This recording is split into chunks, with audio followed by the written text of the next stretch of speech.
mais qui est composé d'à peu près 12 ingénieurs.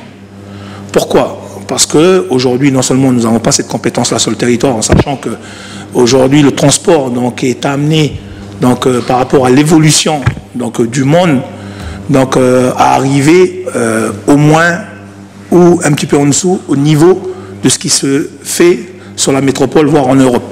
Donc ça demande des compétences. Du coup, on a mandaté un cabinet donc, qui permettra de nous sortir, donc ils y travaillent aujourd'hui parce qu'on n'a pas déposé encore l'offre, ça permettra de sortir donc, tous les éléments techniques, notamment sur le financier, la technique sur le terrain, donc tout ce qui est aspect commercial. Donc tout ça, en fait, c'est prévu dans le futur marché.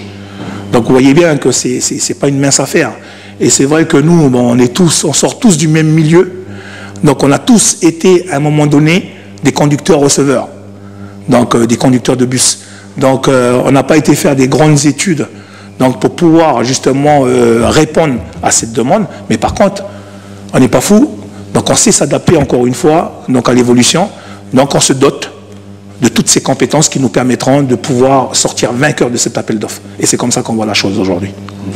Pour faciliter la compréhension aussi, c'est dire qu'à un moment donné, vous aviez affaire à la mairie de Nouméa tout seul, dans un premier temps.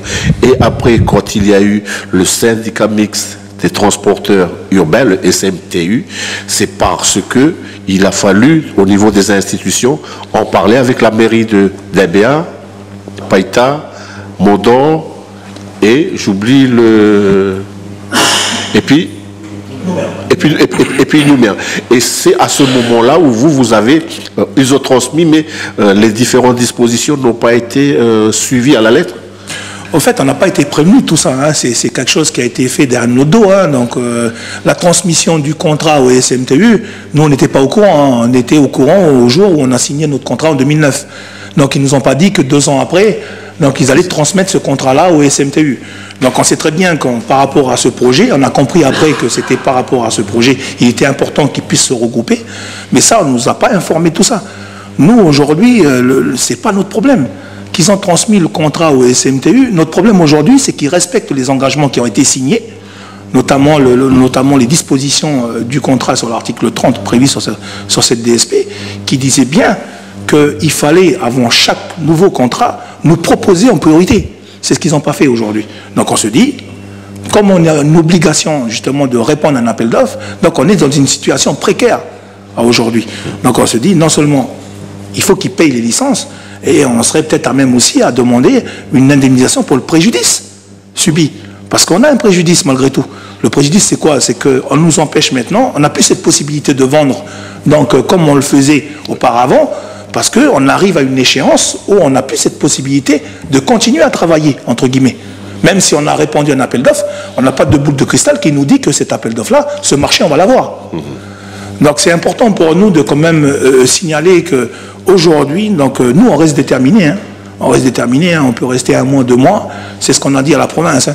Nous, tant qu'on n'a pas de signature concrète, on ne sortira pas d'en bas. Donc il faut savoir qu'on a quand même donc, le soutien donc, pour informer la population. On a le soutien non seulement des taxis maintenant, qu'on a eu il n'y a pas longtemps, il y a quelques jours, là, 2-3 jours. Donc ils sont venus apporter leur soutien. Et on a aussi le soutien de Contract Mine. Donc les gens, ils sont venus nous voir pour nous dire, on est là, on vous soutient. Donc à n'importe quel moment, donc si on n'a pas gain de cause, on peut durcir le mouvement. Donc ce n'est pas la volonté aujourd'hui du GIE, parce que la volonté du GIE aujourd'hui, c'est de privilégier la discussion. C'est ce qu'on fait. Donc par contre, si on arrive à des situations où on est sur une situation bloquée, donc on serait peut-être amené aussi à durcir un peu. Voilà. Pour l'instant, vos interlocuteurs, le premier interlocuteur, c'est le président du SMTU. C'est ça. Après, je pense qu'on ne peut pas lui enlever hein, sa volonté de discuter. Savoir qu'on a perdu quand même pas mal de temps avec l'ancien président qui était Marc Gézel, donc élu de la mairie de Nouméa. Donc on s'est estimé un peu mené en bateau. Hein, donc on a été mené en bateau pendant 1 an et demi. Parce que sur le contrat, il est prévu que 24 mois avant la fin de notre contrat actuel, ils nous envoient un courrier pour nous proposer en priorité le contrat. Ça n'a pas été le cas. Pardon. Et du coup, par rapport à ça, c'est à partir de là que ça a commencé vraiment les discussions donc, de contentieux, hein, si je peux dire ça comme ça, avec l'autorité organisatrice qui est le SMTU. Donc, pas longtemps, il y a eu le changement de bureau, il y a eu le changement du président. Et là, on a un nouveau président qui est aussi le président de la province sud. Donc, avec une volonté tout autre que la volonté qu'on avait avec l'ancien président. Donc, pour nous, c'est tout bonus parce que ça nous permet de se mettre autour d'une table pour discuter justement sur les décisions à prendre sur l'indemnisation. Mais encore une fois, hein, nous, il n'y a pas d'autre issue qu'une indemnisation. Trouver les modalités qui permettront, on est plutôt sur ça comme discussion, donc qui permettront d'indemniser, hein, donc plus qu'autre chose, en sachant qu'aujourd'hui, c'est notre droit d'être indemnisé. Vous êtes entouré aussi de juristes pour vous accompagner dans ces discussions-là, dans ces négociations-là? Effectivement, il faut savoir que c'est pas des juristes lambda. Hein. Il faut savoir qu'aujourd'hui, on a notre juriste donc, qui s'occupe du dossier donc, ici sur le territoire, mais on a aussi des juristes métropolitains donc, en droit des marchés publics. Donc c'est vraiment une spécificité. Hein. Donc les juristes qu'on a mandatés donc, sont vraiment spécialisés dans ce domaine. Donc on n'est pas parti chercher le juriste d'à côté pour défendre ce dossier, en sachant qu'en face, le droit public, c'est pas pareil que le droit des affaires ou le droit privé. Donc c'est pour ça qu'on est vraiment entouré de gens compétents pour défendre ce dossier. Un autre aspect de ce conflit-là, si on peut parler de conflit, mais de ces négociations-là, c'est que vous avez l'impression aussi que les marchés, la manière d'attribuer les marchés, on a tendance à toujours privilégier des entreprises qui ne sont pas de ce pays-là, qui ne sont pas du pays. Je pense que c'est important de le souligner parce que même si c'est une entreprise qui donne du travail donc aux gens de chez nous, parce que bon, avant tout, c'est quoi la démarche aujourd'hui du SMTU, et ça fait partie des motivations premières hein, de cet organisme, c'est de rebooster l'économie. Mais à un moment donné, on va arriver à une situation où on ne va plus trouver d'idées donc pour rebooster l'économie. Donc je pense que pour moi, ce n'est pas vraiment la bonne méthode en sachant que de toute façon, quand on rebooste une économie avec des entreprises multinationales, automatiquement, les retombées économiques, ça ne reste pas sur le territoire. Ça part au-delà de la Calédonie. Donc quand on a des multinationales qui viennent, c'est sûr qu'ils donnent du boulot aux gens. Donc des salaires, c'est bien. Mais le gros de cette manne financière, elle ne reste pas ici. Hein. Donc c'est pour ça que je dis qu'aujourd'hui, moi je cite justement l'entreprise Karouya, parce que toutes les retombées financières, les mannes financières retombent sur le territoire. Les gens ici, c'est une entreprise 100% locale, donc avec des retombées donc, qui retombent sur le territoire. Les gens achètent des voitures ici, donc ils achètent leur maison ici, ils ne vont pas acheter en métropole, ils achètent ici. Donc toute la manne financière retombe sur le territoire. C'est ça l'avantage de cette entreprise.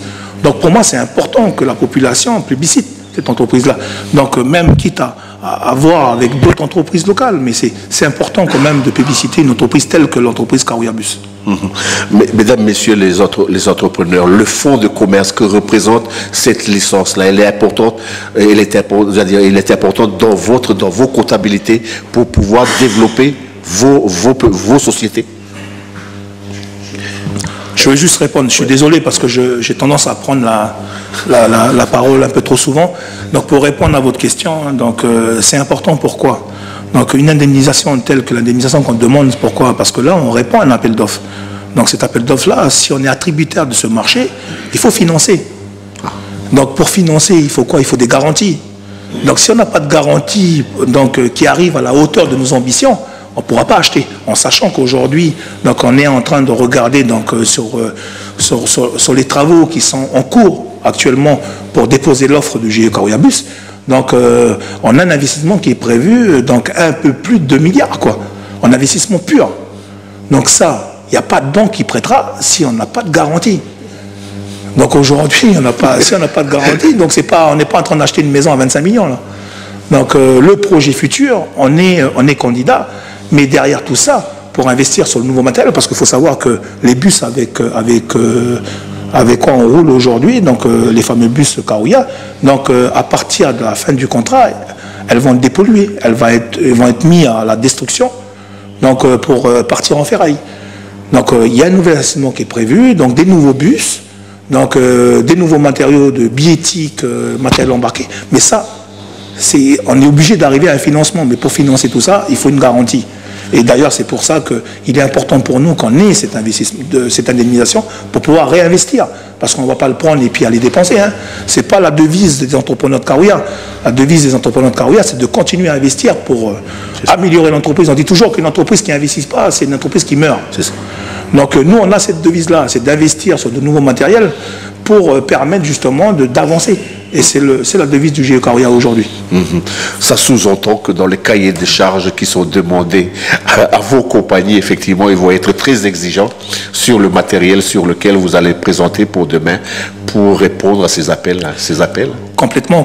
Pour information, donc le matériel qui est prévu, il faut savoir qu'actuellement, on est sur de l'Euro 4. Donc la norme Euro 4, c'est une norme anti-pollution.